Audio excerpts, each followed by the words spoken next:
Happy Dhanteras everyone. এখন 1:20 বাজে। দাদাভাই ধনতেরাসের দিনকে অফিস থেকে এসে এখন শুরু করছে লাইট সেটআপের কাজ।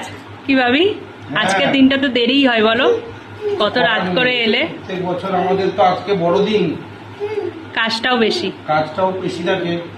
আর আজকে আছে ধনতেরাস, কালকেও সকাল সকাল বেরোতে হবে। হ্যাঁ, আর আজকে না করে রাখছি, আর সময় পাবো না। সেটাই, আজকে না সেটআপ করলে তো কালী পুজো সোমবার দিনকে, সোমবার কালী পুজো, কালকেও টাইম পাবো না। কালকে আবার একটু বাজিপটটা কিনতে যাবো।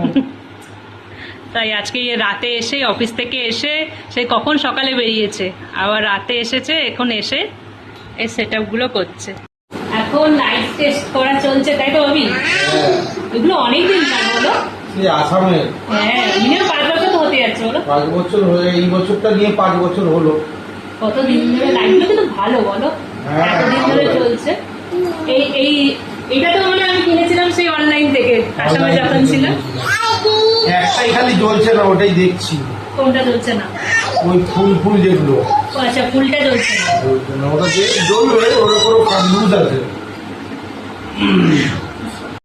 স্টার্ট হয়ে গেছে আমাদের লাইটটা সেট আপ করা। বাবি এখন আস্তে আস্তে করে সিঁড়ি দিয়ে পুরো সেট আপটা করছে। মশা নাকি? প্রচুর মশা বাইরে মানেই মশা। আপাতত আমাদের একদিকে লাইটটা কমপ্লিট হয়ে গেছে, আর ওইদিকে জানলার পাশে আবার দেওয়া হবে।